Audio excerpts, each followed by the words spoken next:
Hello foodies, welcome to my channel ma'am girl. ఈరోజు నేను మీకోసం చెప్పబోయే రెసిపీ ఏంటో మీరు కూడా చూసారు కదా, అదే కేక్. ఇది కూడా స్పాంజీ కేక్.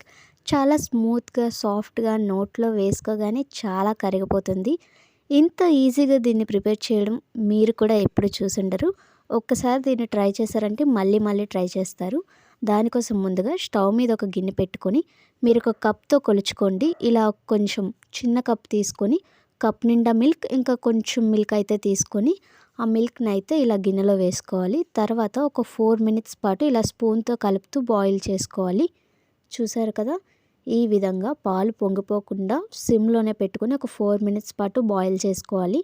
అలా బాయిల్ అయిన తర్వాత మనం ఇందాక ఏ కప్తో మిల్క్ తీసుకున్నామో ఆ కప్ నిండా షుగర్ అయితే తీసుకోవాలి. మేము ఇంట్లో షుగర్ ఎక్కువగా తీసుకోము కాబట్టి కొంచెం తగ్గించాను. మీరైతే కప్ ఫుల్గా షుగర్ తీసుకోండి.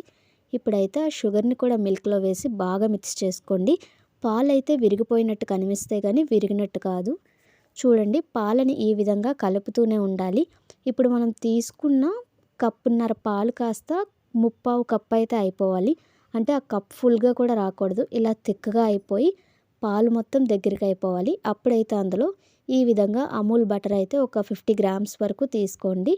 మనకు పాలు అయితే వేడిగా ఉంటాయి కదా, ఇప్పుడు ఆ వేడిగా ఉన్న పాల్లోనే బటర్ని వేసేయండి. ఆ వేడికి ఏంటంటే బటర్ తనంతట అదే కరిగిపోతుంది. బటర్ అయితే కరిగేలోపు మనమైతే కేక్ బ్యాటర్ అయితే ప్రిపేర్ చేసుకుందాం. ముందుగా ఒక గిన్నె పైన ఈ విధంగా జల్లెడ పెట్టుకొని కప్పున్నర దాకా కొంచెం మైదా పిండి అయితే తీసుకోవాలి. తర్వాత అందులో ఒక స్పూన్ దాకా బేకింగ్ పౌడర్, ఇంకా అర చెంచా దాకా బేకింగ్ సోడా అయితే వేసుకోవాలి. తర్వాత ఈ విధంగా ఉండలు ఎక్కడ లేకుండా కలుపుకొని అందులో మనం ఇందాక పక్కన పెట్టాం కదా బటర్, అది మొత్తం కరిగిపోయిన తర్వాత చల్లారాక మాత్రమే వేసుకోవాలి. చూసారు కదా, ఇలా మిక్సర్ వేసిన తర్వాత ఒక్క సైడ్ మాత్రమే తిప్పాలి. మనం ఎప్పుడు కేక్ చేసినా ఇటు అటు కాకుండా ఏదో ఒక్క సైడే ఇలా కట్ అండ్ ఫోల్డ్ మెథడ్లో బాగా తిప్పుకోవాలి. చూసారు కదా, ఇలా రిబ్బన్ కన్సిస్టెన్సీ అయితే రావాలి. ఒకవేళ మీకు కొంచెం థిక్గా వచ్చినట్టయితే దాంట్లో కొంచెం మిల్క్ వేసుకొని ఈ విధంగా ఇలా వచ్చే కన్సిస్టెన్సీలో బాగా కలుపుకోవాలి. అలా కలిపిన తర్వాత మనం కేక్ వేసుకునే గిన్నెకి కొంచెం బటర్ రాసి మైదా పిండి అయితే కొంచెం ఈ విధంగా జల్లుకోవాలి. బటర్ ప్లేస్లో ఆయిల్ కూడా రాయొచ్చు. ఈ విధంగా మొత్తం పిండి రాసిన తర్వాత మనం ఇందాక కలిపి పక్కన పెట్టుకున్న కేక్ బ్యాటర్ని అయితే వేసుకోవాలి. ఈలోగా ఈ ప్రాసెస్ అంతా అవుతున్నప్పుడైతే స్టవ్ మీద మనం కేక్ చేసుకునే గిన్నెని అయితే పెట్టి ఒక 5 మినిట్స్ పాటు ఇలా ప్రీహీట్ అయితే చేసుకోవాలి. సో మనం పెట్టిన గిన్నె ప్రీహీట్ అవుతునే లోపు మనమైతే ఈ విధంగా గిన్నెలోకి మనం కలుపుకున్న బ్యాటర్ని మొత్తం వేసేసుకోవాలి.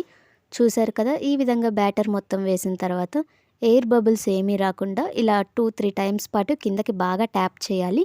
ఇలా చేయడం వల్ల పైకి అనేవి అస్సలు ఎయిర్ బబుల్స్ అయితే రావు. ఇప్పుడు ఏం చేస్తారంటే 5 మినిట్స్ పాటు ప్రీహీట్ అయితే అయింది కదా, అందులో మనం ఇప్పుడు బేక్ చేసుకోవడానికి కేక్ని అయితే పెట్టేయాలి. ఇలా కేక్ పెట్టిన తర్వాత ఒక మీడియం సైజులో అయితే మంటను పెట్టుకొని 15 మినిట్స్ పాటు బేక్ చేయాలి. దాని తర్వాత మొత్తం సిమ్లోకే పెట్టుకొని ఇంకో 15 మినిట్స్ పాటు బేక్ చేయాలి. ఇలా ఒక 30-40 నిమిషాల పాటు బేక్ చేస్తే మన కేక్ అయితే సూపర్గా రెడీ అయిపోతుంది. మధ్యలో అప్పుడప్పుడు చెక్ చేసుకోండి లోపల కుక్ అయిందో లేదో. ఈ విధంగా బాగా కుక్ అయ్యాక అది మొత్తం కేక్ చల్లారాలి. ఒక హాఫ్ అన్ అవర్ పాటు పక్కన పెట్టేసి చల్లారిన తర్వాత ఈ విధంగా ఎడ్జెస్ కట్ చేసుకొని ఫ్లిప్ చేస్తే మన టేస్టీ కేక్ అయితే రెడీ అయిపోతుంది. ఈ రెసిపీ కానీ మీకు నచ్చినట్టయితే లైక్ చేయండి, షేర్ చేయండి, ఇంకా సబ్స్క్రైబ్ చేయండి.